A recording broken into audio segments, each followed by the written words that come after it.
Shalom. దేవుని పరిశుద్ధ నామానికి మహిమ ఘనత ప్రభావములు కలుగును గాక. మన ప్రభువును రక్షకుడైన యేసుక్రీస్తు యెహోవా మెస్సీయ నామములో ఆత్మీయులైన మీ అందరికీ నా హృదయపూర్వక వందనాలు, ఉదయకాలపు శుభాలు తెలియజేస్తున్నాను. ప్రభునందు ప్రియమైన దేవుని బిడ్డలారా, ఈ వాక్యము విని మీరు బలపరచబడుతున్నట్లయితే ఈ వాక్యమును అనేక మందికి షేర్ చేసి వారిని కూడా ఆత్మలో బలపరచాలని మిమ్మల్ని అందరినీ ప్రేమపూర్వకంగా కోరుచున్నాను. ద్వితీయోపదేశ కాండము 2వ అధ్యాయము 7వ వచనంలో ఈ విధంగా వ్రాయబడి ఉంది: నీ దేవుడైన యెహోవా నీకు తోడై ఉన్నాడు, నీకేమీయూ తక్కువ కాదు.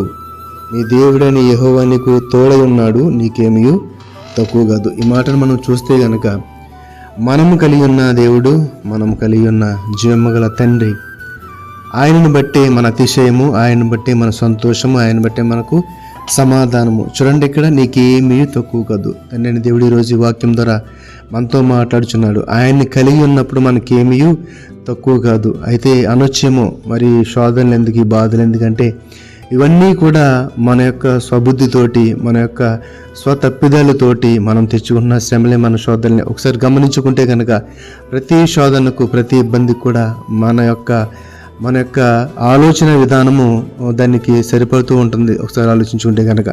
కాబట్టి తండ్రి అయిన దేవుడు మనకి ఇచ్చిన యొక్క జీవితము తన యొక్క చిత్తము చొప్పున, ఒక ప్రణాళిక చొప్పున ఈ భూమి మీద మనల్ని పుట్టించాడు.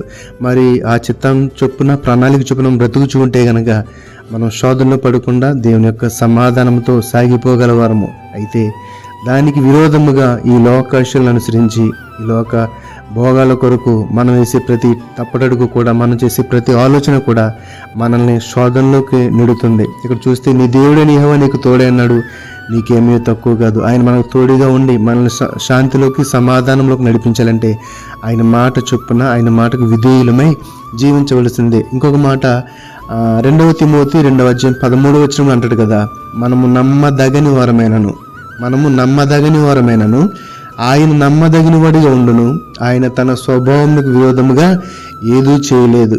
ఆయన తన స్వభావమునకు విరోధంగా ఏది కూడా చేయడు. మనం నమ్మదగిన వారమే, నమ్మదగిన వాడు. అందుకే మనకు శోధనలు వస్తున్నా కూడా వాటి నుండి తప్పించే సమర్థుడిగా ఆయన కనబడుచున్నాడు. ఆయన శోధనను తప్పిస్తాడు కాబట్టి మనకి ఏ ఇబ్బంది వచ్చినా కూడా ఆయన పాదాల చెంత వెళ్ళి మనం మోకరించి ప్రార్థించగలుగుచున్నాము. అట్టి విశ్వాసము తండ్రి దేవుడు మనకి ఇచ్చినది కాబట్టి ఆ నిరీక్షణతో మనం బ్రతుకుచున్నాం. ఇక్కడ చూస్తే ఎంత చక్కని మాట అండి. మనమేమో నమ్మకము లేకుండా బ్రతుకుచున్నాము, ఆయన నమ్మదగిన వాడు కనుక మన నీతిని బట్టి కాకుండా కేవలము ఆయన నీతిని బట్టి మనల్ని కూడా పోషించి కాపాడుచు ఉన్నాడు. అప్పుడు ఆదికాండం 26వ అధ్యాయం 12వ వచనంలో ఇస్సాకు గురించి ఒక చక్కని మాట రాయబడి ఉంది. ఆదికాండం 26వ అధ్యాయము 12వ వచనం: ఇస్సాకు ఆ దేశమందున్నవాడై విత్తనములు వేసి ఆ సంవత్సరం 100 ఫలం పొందెను. యెహోవా అతన్ని ఆశీర్వదించిన కనుక ఆ మనుషుడు గొప్పవాడాయను. అంటే దేవుని యొక్క ఆశీర్వాదము మన మీద ఉంటే, దేవుని యొక్క దీవెన మన మీద ఉంటే కనుక, దేవుని యొక్క కటాక్షము, ఆయన యొక్క ఆశ్రయము మన చుట్టూ ఉంటే కనుక మనకి మెల్లు విషయంలో ఏ కొదవ లేదు. అయితే ఇప్పుడు చెప్పుకున్నాం కదండి, ఆయన నమ్మదగిన వాడు కనుక, ఏమని చెప్పుకున్నాం, ఆయన నమ్మదగిన వాడు కనుక మనకు తన స్వభావం విరోధంగా ఏది చేయకుండా ఆయనను మనల్ని దీవిస్తున్నాడు, ఆయనను మన మేలుతో నింపుచున్నాడు. అందుకనే ఈ యొక్క జీవితము. కాబట్టి మనము ఆయన యొక్క చిత్తము మన ఎడల ఏముంది అని ఆలోచన చేస్తే కనుక మనము నీతితో, న్యాయముతో, ధర్మముతో బ్రతుకుచు ఆయనకి మన యొక్క హృదయమును పరిపూర్ణంగా సమర్పించినట్లయితే ఆ యొక్క పరలోక రాజ్యపు ఆ యొక్క వారసత్వ గుంపులో మనం ఉంటామని చెప్పిన ఎటువంటి సందేహం కూడా లేదు. కాబట్టి నా ప్రియమైన సహోదరి, సహోదరుల, ఇక్కడ అంత చక్కని మాటతో దేవుడు ఈరోజు మనల్ని ఆదరించాడు. నీ దేవుడు యెహోవా నీకు తోడే ఉన్నాడు, నీకేమీ తక్కువ కాదు, నీకేమీ తక్కువ కాదు. ధైర్యంతో బ్రతకగలవారమై ఉన్నాము. కాబట్టి ఈ లోకంలో మనకు విరోధంగా రూపించబడిన ఏ ఆయుధము కూడా వర్ధిల్లదని రాత్రికాల సమయంలో మనం, ఈరోజు ఉదయకాల సమయంలో వాక్యంలో మనం ధ్యానించాం. కాబట్టి మనకు విరోధముగా ఏ ఆయుధము వర్ధిల్లకూడదంటే, ఆయన యొక్క తోడు, ఆయన యొక్క సహవాసం మనకు ఉండాలంటే, మనకేమీ తక్కువ సమృద్ధితో బ్రతకాలంటే కేవలం మనం చేయవలసిన పని ఏంటి తెలుసండి?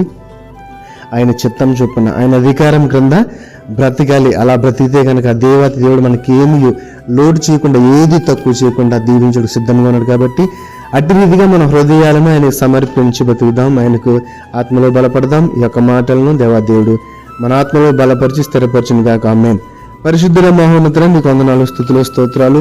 నాయనా మీరు మాకు తోడుగా ఉన్నారని, మాకేమీ తక్కువ కాదని నాయనా, మేము నమ్మకముగా నీ ఎడల నమ్మకముగా లేనప్పటికీ నాయనా మీ స్వభావానికి విరోధముగా లేకుండా మీరు మా ఎడల నమ్మకము కలిగి మమ్మల్ని పోషిస్తూ మమ్మల్ని కాపాడుచు మా యొక్క విరోధి అయిన సాతాను విడుదల కలిగిస్తూ తండ్రి మమ్మల్ని ఆశీర్వదిస్తున్నందుకు, పోషిస్తున్నందుకు నీకు వందనాలు, స్తుతులు, స్తోత్రాలు చెల్లించుకుంటూ నాయన ఈ మాటలు వింటున్న నీ బిడ్డల జీవితాల్లో ఎవరైతే కలిమితో ఉన్నారో ప్రభా, నాయన లేమితో ఉన్నారో ప్రభా, వారిని నింపి సంతోషపరచండి, సమృద్ధిని దయచేయమని తండ్రి నీ కృపతో పోషించి నడిపించమని నజరేయుడైన యేషువ మెస్సీ నామములో ప్రార్థన అడిగి వేడుకొనుచున్నాము తండ్రి. ఆమేన్, ఆమేన్. షాలోమ్.